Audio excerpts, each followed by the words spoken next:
안녕하세요. 저는 경기도에서 초등학생 딸 하나를 키우고 있는 40살 여자입니다. 현재 이혼한 지는 1년이 조금 넘었는데 막판에 제 결혼 생활을 떠올리면 정말 힘들고 눈물겹다 싶어서 지금도 떠올리기만 해도 착잡합니다. 결혼 막바지에 남편은 강력하게 이혼을 요구했고 저는 절대 이혼할 수 없다며 버텼어요. 남편이 저에게 이혼을 요구하는 이유는 한 여자 때문이었습니다.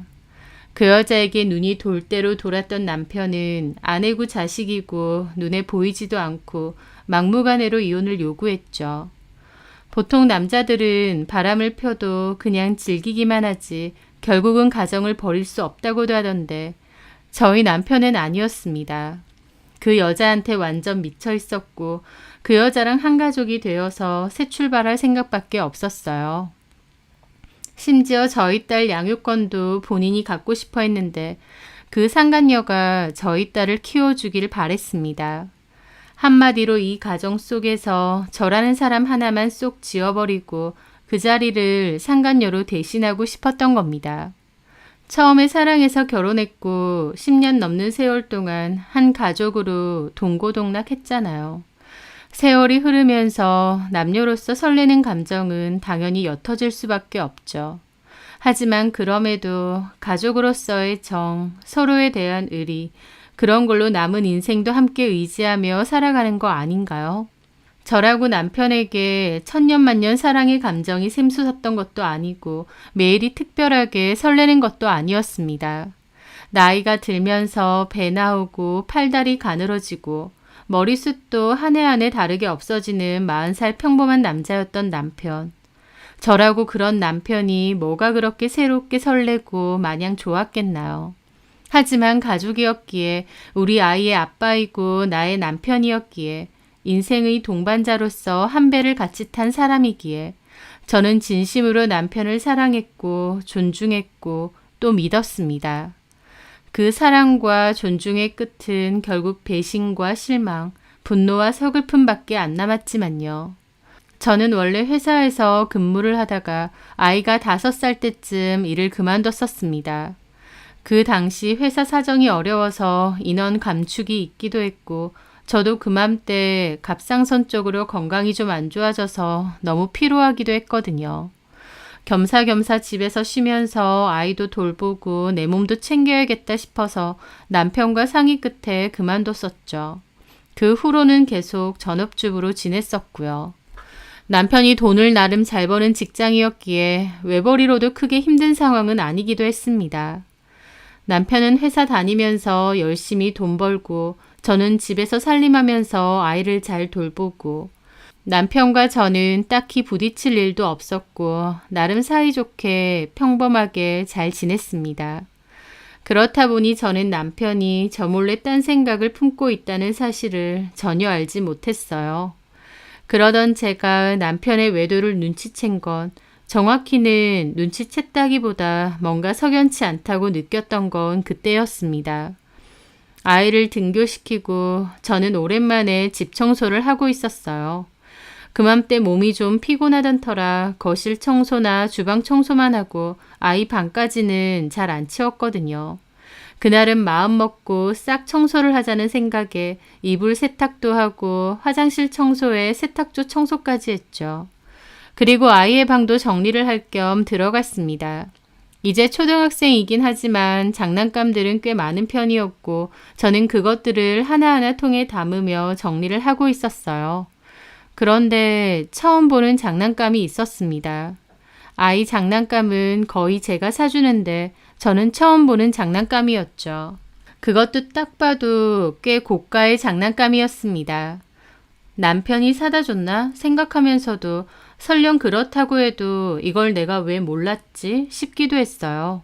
남편이 사다 줬다면 저도 알았어야 했는데 전 몰랐으니까요. 어쨌든 그때는 대수롭지 않게 넘어갔습니다. 그리고 그날 후 아이가 집에 돌아왔을 때였어요.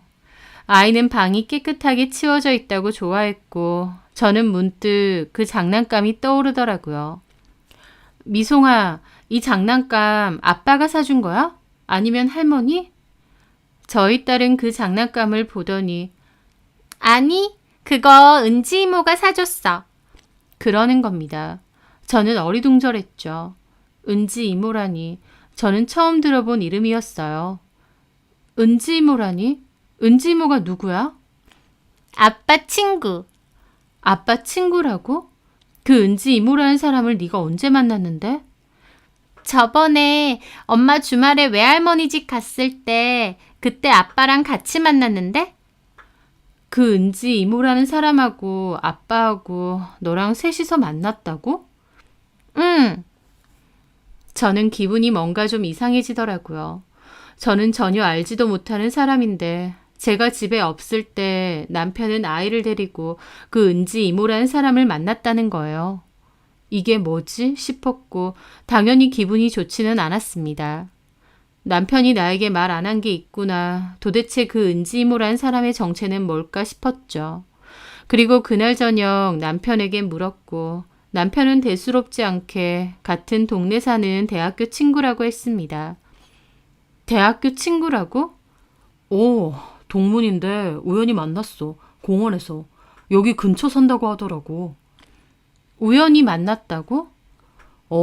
미송이랑 공원에 갔는데 누가 아는 체를 하는 거야. 보니까 은지더라고.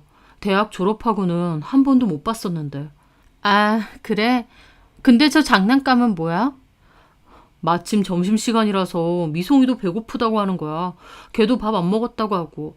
그래서 근처 마트 푸드코트 가서 같이 밥 먹었거든? 내가 밥을 샀는데 고맙다고 나오는 길에 장난감을 하나 사주더라고. 미송이 주라고. 남편은 거리낄 것 없이 얘기를 하더라고요. 그래? 근데 왜 나한테 말도 안 했어? 난 그런 일이 있는 줄도 몰랐네. 당신 그때 정신 없으니까 얘기 안 했지. 그맘때 엄마가 몸이 좀 안 좋으셔서 간호차 친정에 자주 왕래를 했던 때거든요. 남편은 제가 정신 없을까봐 굳이 말 안 했다고 했습니다. 너무 대수롭지 않게 말을 했기에 저도 그냥 그렇느냐 하고 말았습니다. 우연히 만난 대학 동창이었고 간단하게 식사도 할 수 있으니까요. 둘이 따로 본 것도 아니고 애랑 셋이서 같이 봤다고 하는데 저도 별 생각이 없었던 거죠. 그런데 그 일이 있고 얼마 지나지 않았을 때였습니다. 퇴근한 남편이 자전거를 하나 들고 오는 거예요. 초등학생이 탈 법한 자전거를 말이죠. 그런데 딱 봐도 새 것은 아니었습니다. 이게 뭐야? 웬 자전거? 미송이 타라고. 어디서 났어? 산 건 아닌 것 같은데? 아, 은지가 줬어. 남편의 입에선 또 그 은지라는 여자의 이름이 나왔죠. 이번엔 저도 뭔가 석연치 않더라고요. 이걸 왜 줘? 그 집 애가 타던 거야? 그 집 애는 무슨, 걔 결혼 안 했어. 근데 이게 어디서 나서? 조카 거래. 그 조카 애가 이제 안 탄다고 했는데 미송이 타면 좋을 것 같다고 가져왔다면서 나더러 갖고 가라고 하더라고. 저는 묘하게 기분이 좋진 않더라고요. 이걸 들고 가라고 일부러 연락까지 했단 말이야? 아니 그리고 당신은 뭐하러 홍걸 들고 와. 그냥 새 걸 사면 되는데. 아 멀쩡한데 굳이 새 걸 왜 사? 그 은지라는 사람도 그렇네. 조카가 타던 걸 우리 미송이 준다고 일부러 챙겨왔다고? 고마운 거지. 하지만 저는 전혀 고맙지 않았습니다. 남편 입에서 2번이나 낯선 여자의 이름이 나온다는 게 그렇게 달갑지 않았어요. 게다가 제가 느끼기에 이건 너무 그 친구가 오지랖 부린 것 같기도 했습니다. 하지만 저는 남편 기분이 상하지 않게 최대한 좋게 얘기를 했죠. 여보, 응? 일부러 우리 미송이 주려고 챙겨왔다니까 그 친구한테도 고마운데 당신도 앞으로는 따로 그 친구하고 연락하거나 보지는 마. 왜? 그렇잖아. 그 친구도 한 동네 산다는데 행여나 남들이 보면 이상하게 생각하지 않겠어? 보긴 누가 봐. 왜 안 봐? 미송이네 학교 친구들, 학부모들 다 이 근방 사는데 남들 보기에 오해해. 제 말에 남편은 잠깐 뭔가를 생각하더니 고개를 끄덕였습니다. 알겠다고 한 거죠. 아이는 그 자전거를 몹시 좋아했고 저도 마음 한구석에 이상하게 찝찝한 마음이 남아있었지만 그냥 넘어갔습니다. 남편도 딱히 그 후로 그 친구를 보는 것 같지는 않았고 저도 남편에게 알아듣게 말했으니 무슨 뜻인지 알 거라고 생각했어요. 남편도 더 이상 은지라는 여자에 대해서 얘기하지 않았습니다. 그런데 그 여자에 대해서 다시 들은 건 남편이 아니라 제3자의 입을 통해서였습니다. 미송이가 다니는 미술학원 친구 엄마였고 저랑은 한 번씩 얘기하고 가볍게 연락 정도 하는 지인이었죠. 그날도 미송이를 데리러 학원에 갔는데 그 친구 엄마가 다가오더군요. 미송 엄마! 네, 소영 엄마. 소영이 데리러 오셨죠? 네, 아직 미송이는 수업 안 끝났나 봐요. 그렇네요. 조금 있으면 마칠 것 같은데. 저기 미송 엄마. 네? 내가 이런 얘기를 해도 되는지 모르겠는데. 뭔데요? 얼마 전에 아이스크림 가게에서 미송 아빠를 봤거든요. 주말이었던 것 같기도 하고. 아, 그래요? 제가 친정에 가 있는다고 미송 아빠가 주말에 미송이를 보거든요. 그렇구나. 근데 미송 아빠는 나를 본 게 아니고 나만 봤어요. 멀리서. 우리 소영이가 저기 미송이 있다고 그러더라고. 아, 그래요? 저는 대답하면서도 왜 아는 체를 안 했지 싶더라고요. 그런데 곧이어 바로 말을 하는 겁니다. 아는 체는 못했어요. 왜냐면 미송이 옆에 처음 보는 여자가 있길래. 누구예요? 네? 처음 보는 여자요? 네, 키가 크고 늘씬하고 나이는 살짝 어려 보이기도 하고 그리고 미송 아빠랑 엄청 친해 보이던데. 저는 어리둥절하더라고요. 아이한테도 남편한테도 듣지 못한 얘기였으니까요. 아는 체 할까 하다가 그냥 말았는데 미송 엄마도 아는 사람이죠? 그런데 그 순간 이상하게도 머릿속엔 그 은지라는 여자가 떠오르더라고요. 아, 아마 남편 친구인 것 같아요. 이 동네 같이 살거든요. 아, 그래요? 미성 엄마도 아는 사람이구나. 그럼 됐죠, 뭐. 하긴, 아는 사람 다 있는 동네에서 미송 아빠가 그럴 리가 없지. 그 말이 저는 좀 이상하게 들리더라고요. 보기에 어때 보이던가요? 그냥 뭐 친해 보이고. 근데 옆에 우리 남편도 있었거든요. 남편은 그 여자가 미송 엄마인 줄 알더라고요. 네? 모르는 사람이 보기엔 무슨 한 가족처럼 보이기도 해서. 저는 기분이 확 상했습니다. 친구 엄마에겐 그냥 나도 아는 지인이라고 대강 둘러댔지만 기분은 너무 안 좋았죠.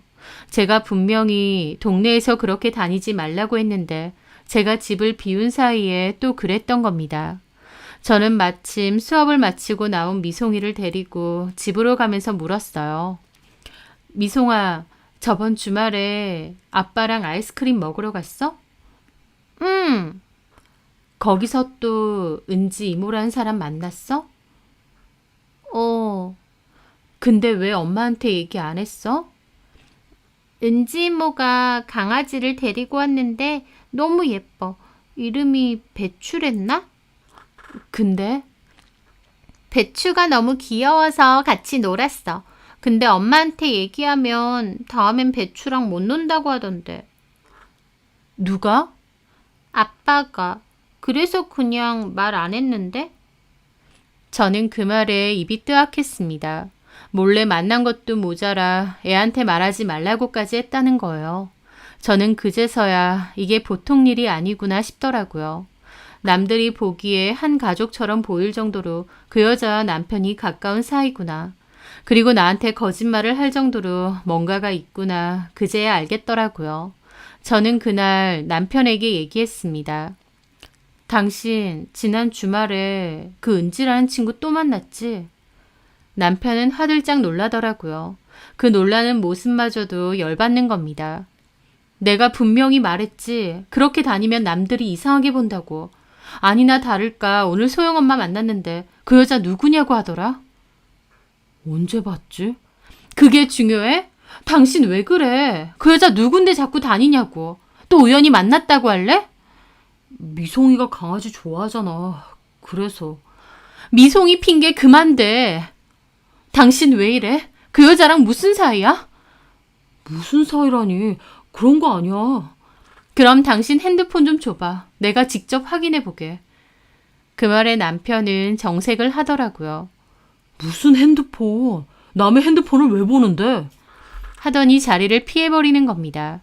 저는 남편이 너무 의심스러웠고 제가 모르는 뭔가가 분명히 있을 거라고 생각했습니다. 하지만 그 후로 남편은 핸드폰을 늘 소지하고 다녔어요. 행여나 제가 볼까 말이죠. 저는 남편의 그런 행동 때문에 더욱 의심이 생겼습니다. 저는 남편의 폰을 호시탐탐 노리고 있었는데 그러던 어느 날 남편은 회식을 갔다가 늦게 들어온 날이었어요. 술에 취한 남편은 옷만 대강 벗어놓고 바로 잠이 들었고 저는 기회는 이때다 싶어서 남편 폰을 몰래 뒤져보기 시작했습니다. 그런데 은지라는 이름으로 아무리 검색을 해도 별로 나오는 게 없었어요. 하다못해 그 여자가 자전거 가지고 가라고 했으니 통화한 내역이라도 있어야 될 텐데 없었죠. 남편이 다 지웠나 싶었고 더욱 의심이 커져갈 무렵 카톡 대화방 중에서 좀 낯선 대화를 보게 되었습니다. 함과장이라고 되어 있어서 그냥 봐서는 회사 사람 같았는데요.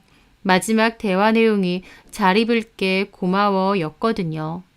회사 동료인데 뭘 잘 입는다는 말인가 싶어서 그 대화 내용을 보는데 입이 뜨악했습니다. 회사 동료가 아니라 그 은지라는 여자였어요. 남편은 제 눈을 피해 이름을 바꿔서 저장한 거였죠. 미송이가 자전거 좋아하느냐, 다음에 자전거 같이 타러 가자는 얘기도 있었고 네 덕분에 힘이 난다, 보고 싶다, 언제 볼 수 있느냐 등등 그 대화는 절대 보통 친구 사이 같지는 않았습니다. 드디어 덜미를 잡혔구나 하는 생각과 동시에 극도의 분노와 슬픔이 같이 찾아오더라고요. 아니길 바랬는데 정말이구나. 정말 은지라는 여자랑 그렇고 그런 사이구나 라는 것을 깨달았으니까요. 남편은 그 여자에게 정말 많은 선물을 줬다는 것도 알게 되었습니다. 그 여자는 남편이 선물을 주면 인증샷처럼 찍어서 보내주는 것 같았어요. 그 사진에는 고가의 옷도 있고 시계도 있고 가방도 있고 저한테는 생일이라고 해도 꽃다발 한번 제대로 준 적이 없는데 그 여자한테는 꽃다발도 무진장 보냈더군요. 고가의 옷이나 가방, 신발 외에도 기프트콘도 보내고 필요한 거 사라고 용돈까지 보내고 그걸 보는 저는 기가 막혀서 헛웃음이 나오면서도 눈에서는 눈물이 쉴 새 없이 흘렀죠. 그 감정은 겪어보지 못한 사람은 절대 모를 겁니다. 그리고 그 대화 내용으로 유추해보니 남편의 대학 동창도 아닌 것 같았어요. 대학 동창이 아니라 그냥 오픈 채팅으로 만난 것 같았죠. 그런데도 어떻게 남편은 눈 하나 깜짝 않고 거짓말을 할 수 있을까? 내 남편이 그렇게까지 뻔뻔할 수 있는 인간인가? 참 놀랄 것도 많더라고요. 그런데 가만 보니 남편은 그 여자에게 수많은 선물과 돈까지 보내주면서도 만나는 건 그렇게 자주 만나는 것 같지는 않았습니다. 미송이를 데리고 두어 번 만났고 따로도 몇 번은 본 듯한데 기본적으로 남편이 보자고 하면 그 여자가 이런저런 핑계를 대며 약속을 잘 미루는 듯 했죠. 남편은 보고 싶다고 아주 난리를 치고 있고요. 제가 보기에 그 여자가 저희 남편을 아주 갖고 노는 듯 했습니다. 그러면서 원하는 건 다 얻어내고요. 뭐 이런 게 다 있나 싶고 저는 함과장을 검색해서 그 여자의 연락처를 알아냈습니다. 그리고 이 여자의 집 주소는 어떻게 알아야 하나 고민하는데 지금 뭐 하는 거야? 난데없이 남편의 목소리가 들리더군요. 저는 작은 방에서 몰래 폰을 보고 있었는데 남편이 문을 확 연 거죠. 아까 분명 잠에 골아 떨어져 있었는데 그새 잠이 확 달아난 얼굴이었습니다. 그리곤 자기 폰을 확 낚아채는 거예요. 왜 남의 폰을 뒤져봐? 미송이 깨 입 다물어. 뭐? 입 다물어? 그래. 뭐? 함가장? 지랄을 하네. 그 말에 남편도 움찔하더라고요. 이름 바꿔 저장했다고 제가 못 찾을 줄 알았나요? 대학 동창은 개뿔. 너 그년이랑 오픈 채팅에서 만난 것 같던데? 너 그런 것도 해? 미쳤어? 애 아빠라는 사람이 잘하는 짓이다. 저는 울분에 차서 말했고 남편은 입 꾹 다물고 아무 말 안 하더라고요. 그년한테 돈 주고 선물 갖다 바치고 난리도 아니더만. 어떻게 이럴 수가 있어? 아주 다 뒤져봤네. 그래, 너 같으면 안 그러겠니? 어쩜 이렇게 눈 하나 깜빡 않고 나를 속이니? 그리고 네가 바람을 폈으면 폈지. 미송이는 왜 데리고 만나? 미쳤어? 남편은 아무 말도 하지 않았습니다. 입이 10개라도 할 말이 없었겠죠. 눈앞에 있는 남편을 죽여버리고 싶었던 건 처음인 것 같아요. 그년하고 당장 끝내. 아니면 내가 그년 찾아가서 요절낼 거야. 알았어? 그런데도 남편은 아무 대답이 없었습니다. 왜 말이 없어? 알았어. 저는 멀거니 서 있는 남편의 뺨을 후려쳤습니다. 그리고서도 분통이 안 풀려서 머리까지 한바탕 쥐어뜯었어요. 옆방에서 애가 자고 있으니 큰 소리는 못 내겠는데 심장이 터질 것만 같았습니다. 저는 남편에게 당장 그 여자랑 끝내라고, 아니면 나도 어떻게 할지 모른다고 다시 경고했습니다. 남편이 그 여자와 끝을 냈냐고요? 아니요. 남편은 오히려 저와의 결혼 생활을 끝내려고 했습니다. 그날 저는 한숨도 못 자고 다음날 아이 등교를 시켰는데요. 학교 근처에 큰 도로가 있어서 제가 매일 등교를 시키거든요. 멍한 기분으로 아이를 학교에 보내고 비척비척 돌아왔는데 집에 와보니 뭔가 이상하더라고요. 보니까 남편이 그 사이에 집에 들어와 자기 집만 대강 챙겨 집을 나간 겁니다. 그 30분밖에 안 되는 시간 동안요. 기가 막혀서 전화를 했지만 당연히 제 전화는 받지도 않았어요. 회사에도 전화를 했는데 남편이 연차를 썼다고 하더라고요. 미치고 팔짝 뛰는 심정이었는데 그 여자 번호가 생각나는 겁니다. 그 여자에게 바로 전화를 걸었는데 남편이 얘기를 해둔 건지 제 전화는 받지 않더라고요. 그렇게 남편은 가출을 했는데 이틀 뒤에 문자 하나 보내는 겁니다. 이혼해줘. 우리의 인연은 여기가 끝인 것 같다. 라고요. 저는 당장 전화 받으라고, 아니면 그년 집 어떻게든 찾아내서 가만 안 둘 거고 시댁과 회사에도 다 얘기할 거라고 했습니다. 그제야 남편은 전화가 왔죠. 남편이 여보세요 하자마자 온갖 쌍욕은 다 퍼부었던 것 같습니다. 저도 제정신이 아니었죠. 남편은 무슨 이혼 무쇠 마냥 이혼해달라는 소리만 하는 겁니다. 미쳐도 단단히 미쳤네. 어떻게 이렇게 미쳐? 네 딸은, 우리 미송이는 어쩌고? 미송이는 내가 키울 거야. 뭐? 개소리도 작작해. 네가 뭘 잘했다고 미송이를 네가 키워? 너 일 안 하고 있잖아. 뭐 해서 미송이를 키울 건데? 웃기지 마. 다 떠나서 나는 일단 너랑 이혼 안 할 거야. 내가 미쳤다고 네가 원하는 대로 이혼해 줄까? 좀 그러지 마라. 너랑 나랑 사이 이미 끝났잖아. 그 끝을 누가 냈는데? 나는 자다가 날벼락 맞은 거라고. 저는 울분을 토했는데 남편은 꿈쩍도 않고 이혼 결정 내리면 연락 주라고, 그 전까진 안 들어간다고 했습니다. 저는 그 여자 찾아내서 가만 안 둘 거라고 했어요. 그랬더니 남편은 그 여자 털끝 하나 건드려 보라면서 자기도 가만 안 있겠다고 으름장을 놓더라고요. 10년 넘게 산 와이프에게 상간녀 털끝 하나 건드리면 가만 안 있겠다니. 너무 기막히고 비참한 심경에 눈물이 앞을 가렸습니다. 어떻게 저한테 이렇게까지 상처를 줄 수 있는지. 저는 그 길로 시댁에 가서 얘기를 했고 시부모님도 몹시 놀라셨죠. 어머님은 그 상간녀 주소든 뭐든 알고 있으면 내놓으라고 하셨습니다. 가만 안 둔다고요. 저는 연락처밖에 모른다고 했고 연락처는 넘겨드렸어요. 어머님은 단박에 전화를 걸었는데 당연히 안 받더라고요. 저한테는 일단 집에 가 있으라고, 덕현이랑은 잘 얘기해 보겠다고, 그 여자한테 잠깐 어떻게 된 것 같다고 하셨어요. 저는 그렇게 산 송장처럼 집으로 돌아왔고 저희 여동생에게 전화해서 이 사실을 다 얘기했습니다. 여동생도 어떻게 형부가 그럴 수 있느냐며 놀라더라고요. 그리고선 저희 집에 찾아왔습니다. 일단 증거는 있으니 그 여자 상간소송부터 걸자고 했어요. 자기가 믿을 만한 변호사를 찾아보겠다고 하면서요. 그렇게 이틀 뒤 저는 여동생과 변호사 사무실에 가서 상담을 받았습니다. 이혼도 원하시냐는 질문에 이혼은 안 할 거라고 했어요. 남편이 원하는 대로 해주기 싫었고 아이도 너무 걸렸거든요. 그렇게 상간소송에 대한 상담만 받고 집으로 돌아와 남편에게 문자를 보냈습니다. 그년한테 상간소송 걸 거다. 상간소송은 여러 번 걸 수 있다는데 어디 두고 보자. 내가 할 수 있는 대로 끝까지 할 거야. 라고요. 그거 보내니 단박에 전화가 오더군요. 무슨 상간소송을 걸겠다는 거야? 이제야 연락을 하네? 야, 이 비겁한 인간아. 네가 사람이니?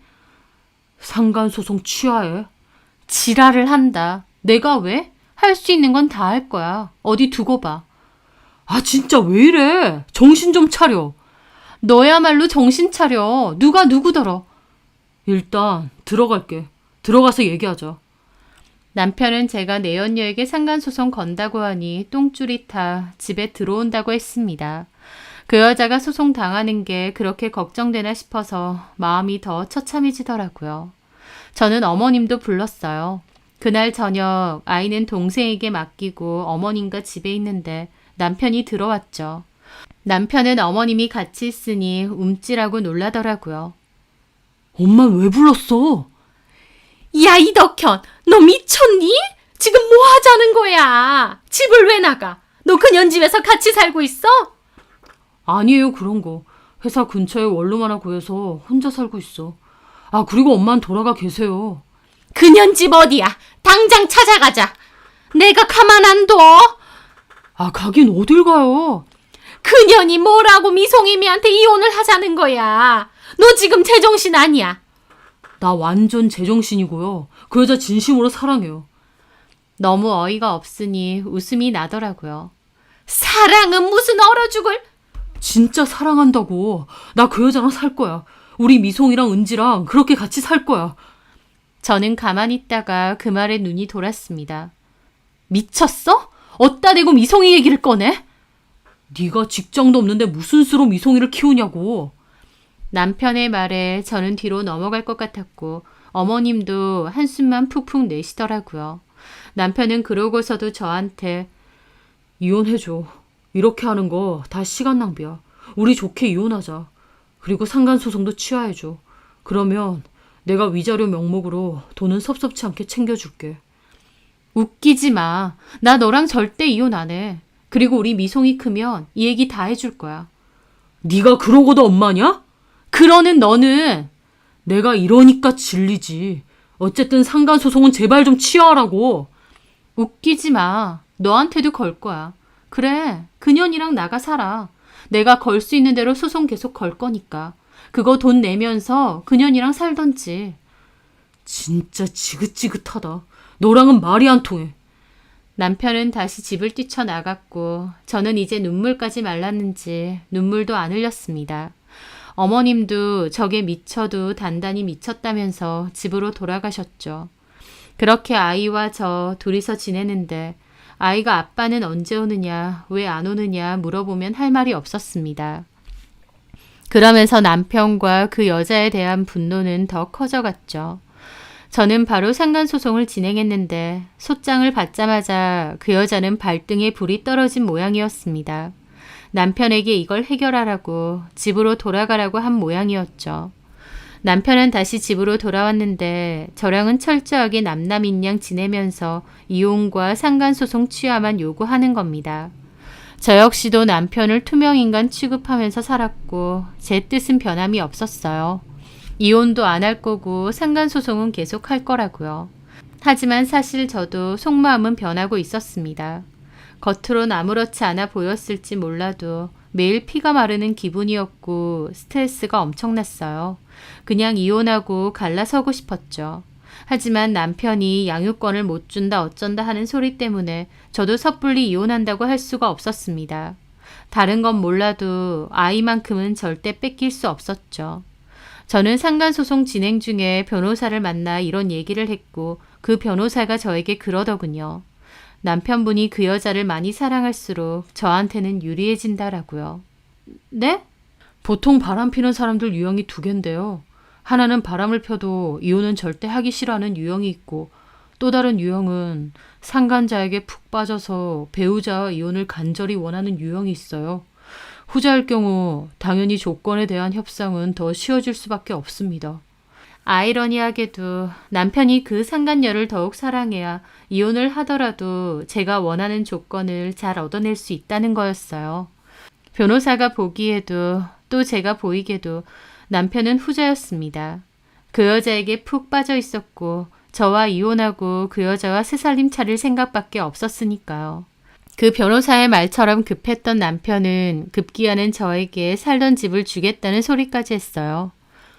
이 집 대출이 좀 남아있긴 하지만 그래도 시세 괜찮은 거 알지? 솔직히 재산 분할 해봤자 잘 나와도 반반이야. 근데 당신이 이혼해주고 상간소송도 다 취하하고 애 포기하면 이 집 당신한테 넘길게. 웃기지 마. 자꾸 미송이 건들지 말고. 무슨 대단한 부정이 있어서 자꾸 애를 키운다는 거야? 너같이 불순한 사상을 가진 아빠한테 미송이를 키우게 할 것 같아? 이 정도면 정말 많이 포기하는 거야. 포기는 개뿔. 그년이 그렇게 좋아? 좋아, 사랑해. 저는 그렇게 좋으면 가라는 소리가 치밀어 오르더라고요. 그때는 화를 냈지만 그날 저녁 남편의 제안을 많이 생각해 봤습니다. 그 여자에게 눈이 돈 남편은 이 집을 주면서까지 그 여자랑 재혼하고 싶다는 거였어요. 남편 말 맞다나 설령 이혼을 한다고 해서 운 좋게 재산 분할을 받는다고 해도 절반이고 위자료 다 합쳐봤자 절대 이 집 값은 안 될 겁니다. 어쩌면 집 준다고 할 때 이걸 받는 게 계산상으로는 제일 베스트였어요. 저는 그래, 집 준다고 하니까 그냥 받아내고 끝내자 마음을 먹었습니다. 저도 너무 정 떨어지고 더 이상 남편 면상도 보기 싫었거든요. 무엇보다 엄마 아빠의 냉전 상태를 아이한테 계속 보여주는 게 걸렸어요. 저는 남편에게 좋다고 집 주면 이혼해 준다고 했습니다. 대신 미송이는 제가 키운다는 것도 합의하라고 했죠. 남편은 끝까지 아이는 자기가 키운다고 했는데 저는 그년이랑 애 낳아서 키우면 되지 왜 자꾸 미송이를 키운다고 하냐고 미송이 생각은 안 하냐고 했습니다. 그 미친 인간은 그 여자랑 미송이랑 셋이서 단란한 가정을 만들겠다는 목표밖에 없는 것 같더라고요. 애엄마는 저인데도요. 이혼해 줄 테니 그년이랑 애 실컷 낳고 살라고 했습니다. 우리 미송이는 건들 생각 말라고 하고요. 남편은 고민하더니 결국 미송이도 포기한다고 했습니다. 이혼하고 본인과 그 여자한테 걸린 상간소송만 취하해달라고 하더라고요. 도대체 얼마나 정신이 나가면 집까지 넘겨준다고 할 정도로 그 여자한테 푹 빠져있나 신기할 정도였습니다. 그렇게 남편과 저는 협의이혼을 하기로 했고 저는 모든 이혼 마무리가 되면 그때 상간소송은 취하해준다고 했습니다. 남편은 급하게 이혼 서류 내고 집 명의도 저한테로 변경했습니다. 최대한 빨리 이혼을 하고 싶어서 몸이 달았더라고요. 그런데 그 와중에 저는 그 여자의 면상이 너무 궁금했어요. 엄청 예쁘기라도 한 건지 도대체 어떤 여자길래 남편이 저렇게 정신을 못 차리나 궁금하더라고요. 그리고 저는 그 여자네 집에 찾아가 보기로 했습니다. 물론 집을 받는 조건으로 그 여자를 절대 찾아가지 않겠다는 조항도 있었기에 직접적으로 만날 생각은 없었어요. 다만 상간소송 과정에서 그 여자가 사는 집 주소는 알 수 있었기에 그 근처에서 어떤 여잔지 얼굴이나 한번 보려고 했습니다. 저는 여동생 차를 타고 그 여자 집 근처로 갔어요. 저희 동네는 아니었고 옆 동네였습니다. 3층짜리 작은 빌라였어요. 저기가 남편이 수시로 드나들던 그 상간녀네 집이구나 생각하니 기분이 참 더럽더군요.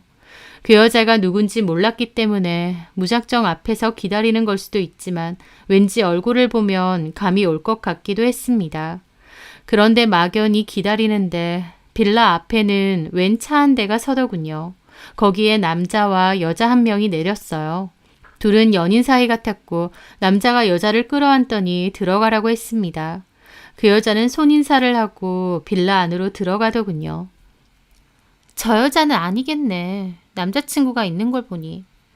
묘하게 그 여자가 눈에 띄었지만 저도 여동생과 같은 생각이었습니다. 그런데 꺼져 있던 3층 불이 탁 켜지는 거예요. 그 집은 바로 상간녀네 집이었죠. 저와 여동생은 둘 다 깜짝 놀랐습니다. 방금 분명 다른 남자랑 포옹을 하고 안으로 들어갔는데 그 여자가 남편의 상간녀였으니까요. 뭐야, 방금 그 여자였어. 그러게. 그럼 차로 데려다 준 그 남자는 뭐야? 저도 너무 혼란스럽더라고요. 그럼 내 남편 말고 다른 남자도 있다는 건가 싶기도 하고요. 그런데 그 생각을 하자 오히려 마음이 홀가분해졌습니다. 서로 죽고 못 사는 줄 알았는데 사실은 남편 혼자서 저 여자 좋다고 난리치고 있었던 거니까요. 그날 여동생과 저는 저 여자에게 다른 남자가 있나 보다라는 얘기를 하며 돌아왔어요. 얼굴을 제대로는 못 봤지만 그 상황을 본 것만으로도 충분했습니다. 저는 한결 가벼운 마음으로 이혼 절차에 따랐어요. 그렇게 숙려 기간까지 끝이 나고 법원에서 나오는데 남편이 저에게 마지막으로 한 말은 당장 상간소송 취하해. 였습니다. 저는 남편을 가만 보는데 이 모질이야. 네 상간녀한테는 다른 남자도 있다. 라며 비웃어주고 싶더라고요. 하지만 저는 아무 말 하지 않았습니다. 남편은 약속대로 빨리 취하하라고 했고 저는 그 자리에서 전화해서 상간소송을 취하했습니다. 이제 됐어? 너 나한테 미안한 마음이 하나도 없지? 그렇진 않아. 당신한텐 미안해. 고양이 쥐 생각해라. 이제 어쩔 거야? 그년이랑 재혼이라도 할 거야? 그런 건 우리가 알아서 결정할 거야. 남편에게 우리는 더 이상 제가 아니었습니다. 저는 씁쓸한 웃음과 함께 걸음을 옮겼어요. 남편은 제 뒤통수에 대고 미안하다, 잘 살아라. 그러고 서둘러 주차장으로 가버리더라고요. 모든 이혼 절차를 끝내고 상간녀를 만나러 가는 그 뒷모습이 어찌나 신나 보이던지. 저는 마지막까지 씁쓸한 기분을 느끼며 그렇게 저의 결혼 생활에 종지부를 찍었습니다. 다행히 이혼 숙려 기간 때 여동생의 소개로 한 회사에서 일도 할 수 있게 되었습니다. 좀 단순한 일이었고 월급이 그렇게 많지는 않았지만 그래도 회사 사람들도 괜찮고 사장님도 좋은 분이었어요. 일 열심히 하면서 아이 키우고 씩씩하게 잘 지내봐야겠다 생각을 했는데 이혼하고 한 달 정도 지났을 때였어요. 전 남편이 아이의 면접 교섭 때문에 아이를 데리러 왔는데 그 한 달 사이에 얼굴이 말도 못하게 상해 있는 겁니다. 깜짝 놀랐죠. 그렇게 이혼해달라 노래를 불러서 원하는 대로 해줬고 신나서 그 여자한테 달려간 게 마지막이었는데 한 달 만에 본 전 남편의 얼굴은 말이 아니었거든요. 하지만 이제 남남이고 내 알 바 아니다 싶어서 아이 데리고 갔다가 내일 꼭 데리고 오라는 말만 했습니다. 하루 자고 오기로 했거든요. 그런데 다음 날 다시 아이를 데리고 온 전 남편이 갑자기 저를 보더니 울먹이는 겁니다. 그리고는 자기가 정말 멍청했고 어리석었다고, 자기가 뭘 놓친 건지 이제야 알겠다고 하면서요. 어처구니가 없었는데 전 남편 하는 말이 아주 가관이었습니다. 저랑 이혼하고 전 남편이 가장 먼저 한 말은 상간 소송부터 취하하라는 거였잖아요. 그 상간녀가 소송 취하 빨리 시키라고 전 남편에게 압박을 엄청 했던 모양이었죠. 저는 약속을 했기에 그 자리에서 바로 취하했었고요. 전 남편은 저랑 헤어지고 그토록 사랑해 죽겠다던 상간녀와의 새 출발에 들떠 있었던 것까지 봤습니다. 시부모님도 제 앞에선 전 남편을 혼내켰지만 아들이 너무 좋다고 하니 그 상간녀를 받아들이기로 한 모양이었고요. 그런데 전 남편의 생각과 달리 이혼을 하고 와도 상간녀는 냉담했다고 했습니다. 그러더니 급기야는 연락을 끊고 잠수까지 탔대요. 그 상간녀네 집에 가보니 이사까지 갔더랍니다. 아예 작정을 하고 잠수를 탄 거죠. 전 남편은 그때부터 상간녀를 찾아다녔대요. 상간녀와 새 출발하려고 저한테 집 주고 아이 주고 그렇게 왔는데 정작 상간녀는 자취를 감춰버렸으니까요. 전 남편은 완전 돌아버리는 기분이었다고 했습니다. 그렇게 그 여자를 찾으려고 뒷조사를 하다가 알게 됐답니다. 상간녀가 다른 남자와 결혼한다는 것을요. 게다가 결혼한다는 남자와 전 남편 말고도 다른 남자가 또 있었다는 것을요. 그러니까 한마디로 결혼할 남자는 따로 있고 전 남편과 그 다른 유부남은 순전히 물주에 불과했던 겁니다. 용돈 주고 선물 주고 하라는 대로 다 해주는 편리한 물주요.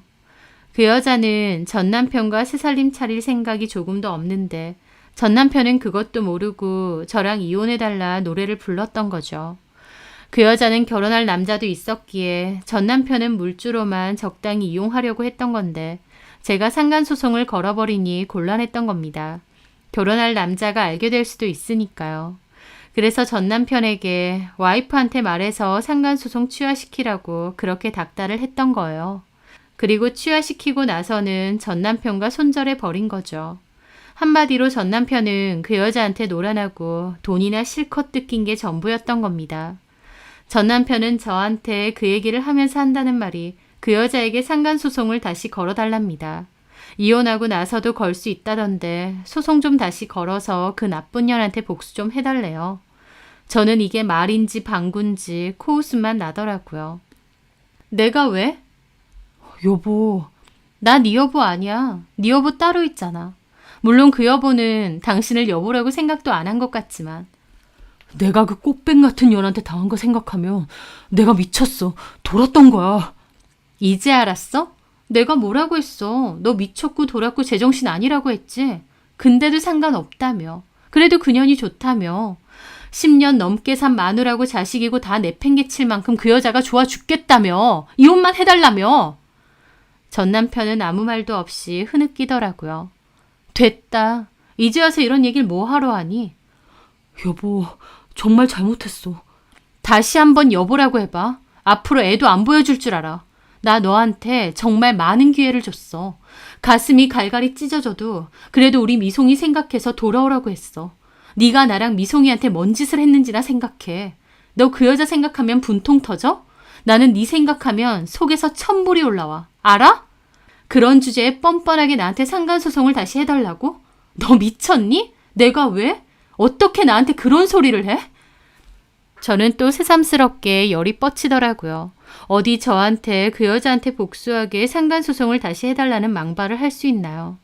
저는 전 남편 얼굴을 보고 있으니 또 화딱지가 났고 그만 돌아가라고 했습니다. 그렇게 전 남편을 쫓아보냈어요. 그리고 곰곰이 생각해보니 여동생이랑 찾아갔을 때 그 여자 집 앞에서 본 그 차와 남자가 떠올랐습니다. 아마 그 남자가 결혼한다는 남자겠죠. 참 능력도 좋구나. 한 번에 3명을 만나고 어이가 없었고 또 결혼한 지 한 달 만에 그 여자한테 버림받고 절절히 후회하는 남편놈의 꼴이 너무 우습고 한심하기도 했습니다.